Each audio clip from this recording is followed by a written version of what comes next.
Mazmur 91, pasal yang paling menggetarkan malapetaka. Kita suka baca, bahkan hafal. Tapi kenapa hati masih mengenal kecemasan? Itu karena banyak dari kita mungkin belum tahu kalau ternyata Mazmur 91 ini bukanlah doa, tapi sebuah keputusan.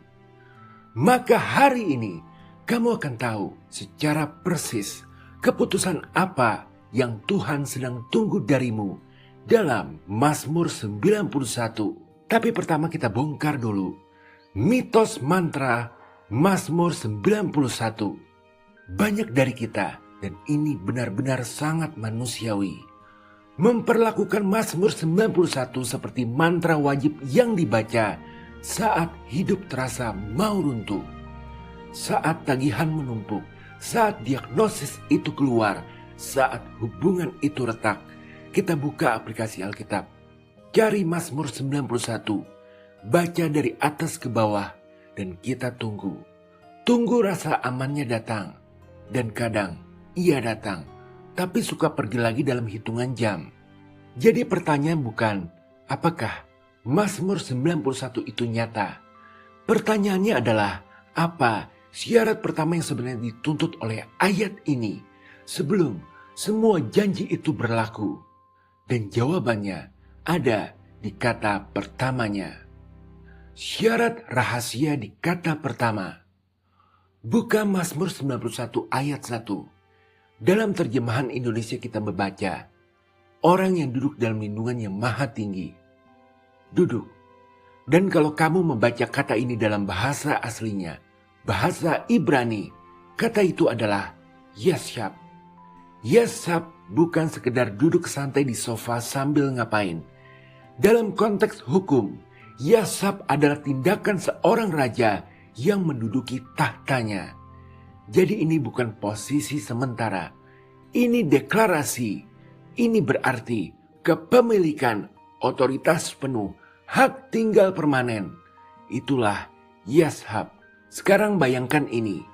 Tuhan membuka Mazmur 91 dengan prasyarat yang sama persis.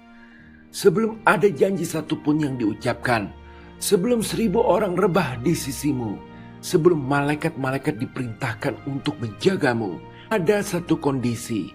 Yashab, tinggal, menetap, menduduki. Bayangkan duduk di bangku favoritmu sambil menghela napas panjang.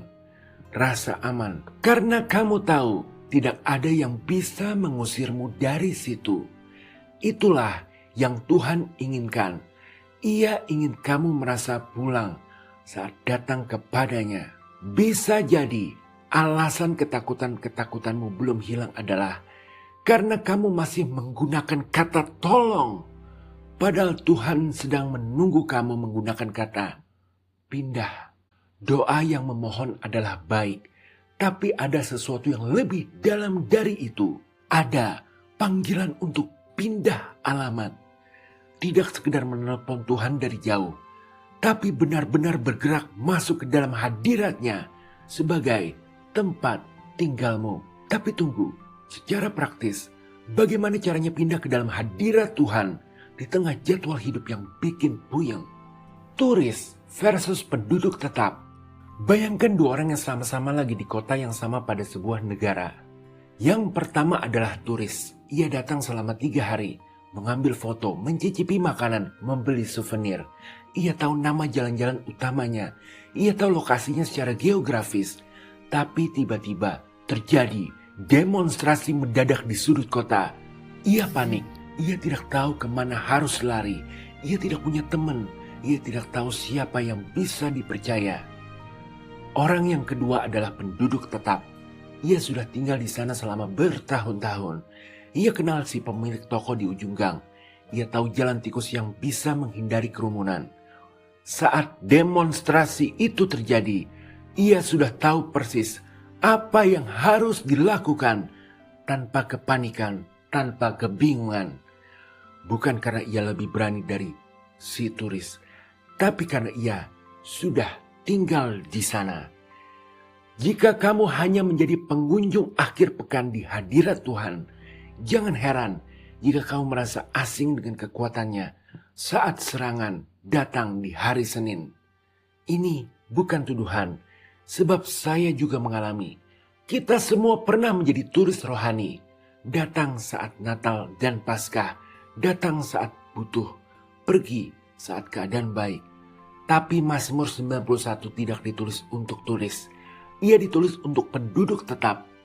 Jadi, inilah strateginya. Sederhana, tapi butuh keputusan. Berhenti memilih kewaspadaan diri yang berujung pada kelelahan mental. Perbedaan antara takut dan waspada adalah aksi. Orang takut akan bersembunyi di balik selimut trauma. Orang waspada akan berkata, ada musuh di depan. Baik, saya perlu helm, saya perlu ide, saya perlu inovasi. Tapi untuk peristiwa-peristiwa yang di luar kendali kita perlu belajar untuk berhenti, mencoba menjaga diri dengan kekuatan kita sendiri, menganalisis setiap kemungkinan, mengantisipasi setiap ancaman, mengontrol setiap variabel. Itu melelahkan dan pada akhirnya itu tidak pernah cukup. Sebagai gantinya, buat satu deklarasi. Tuhan, aku berhenti berlari keluar masuk. Hari ini aku mengunci pintu dan menetap di dalam-Mu. Karena aturan Tuhan menyatakan perlindungan adalah hak istimewa bagi yang menetap, bukan yang sekedar singgah. Ketika kamu mulai berdiam di sana, ketika kamu berhenti menjadi turis, ada perubahan yang luar biasa yang akan mulai terjadi. Perubahan yang akan membuat kamu memandang ancaman-ancaman hidupmu dengan cara yang sama sekali berbeda. Hak istimewa ring 1. Mazmur 91 ayat 5 berkata, engkau tidak akan takut terhadap kedahsyatan malam, terhadap panah yang terbang di waktu siang. Panah yang terbang di waktu siang. Di era Daud, ini adalah serangan nyata, anak panah dari musuh di medan perang. Tapi kita hidup di abad ke-21. Medan perang kita berbeda. Bisa jadi panah yang terbang di waktu siang itu bukan sekedar serangan fisik, melainkan opini yang menghantam, narasi negatif yang beredar, kecemasan kolektif dunia yang kita serap setiap hari dari layar kita. Dan inilah yang menakjubkan.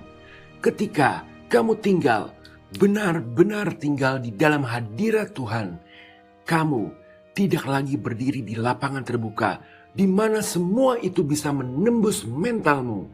Kamu berada di dalam iklim yang berbeda. Dunia di luar bisa bergejolak, berita bisa menakutkan, ekonomi bisa tidak pasti. Tapi ada orang-orang yang menanggapi semua itu tidak dengan panik, melainkan dengan ketenangan yang membingungkan orang lain. Bukannya karena mereka tidak peduli atau tidak tahu situasi, tapi karena mereka sudah pindah alamat.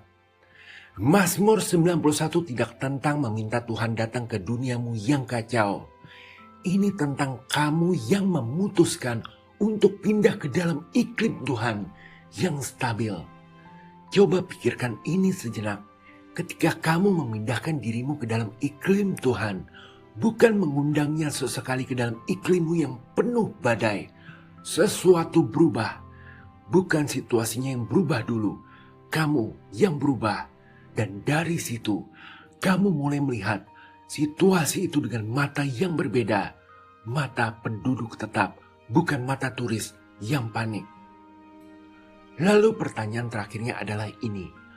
Bagaimana kamu secara konkret mendeklarasikan pergantian alamat ini hari ini, tidak besok, bukan setelah semua masalahmu beres.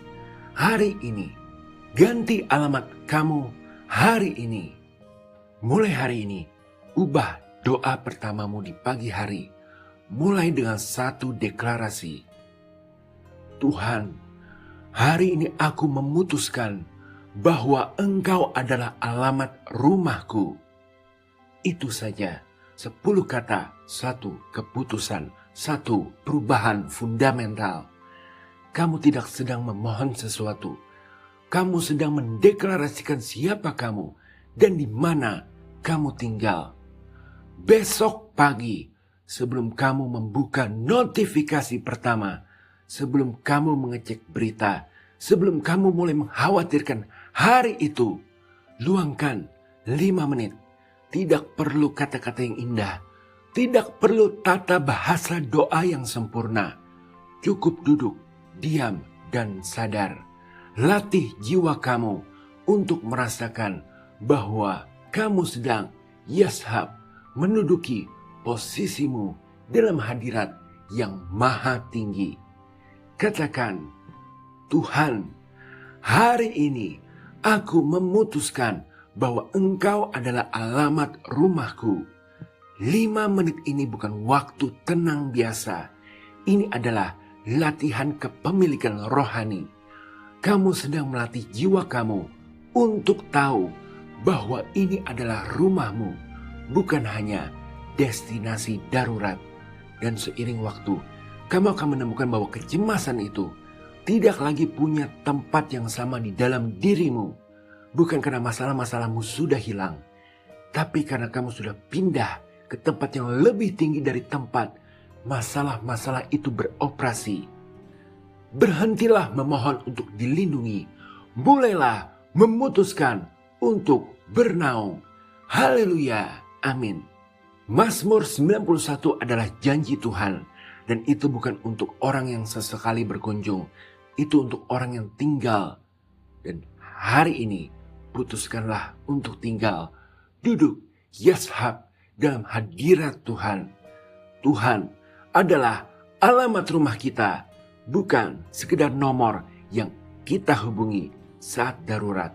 Dan percaya, dari tempat itu, dari posisi itu, perlindungan Tuhan bukan sesuatu yang perlu kamu kejar. Itu sudah menjadi iklim di mana kamu tinggal. Haleluya, amin. Sampai jumpa di video berikutnya. Jika berkenan berikan like, share, subscribe, serta komen. Tuhan Yesus memberkati.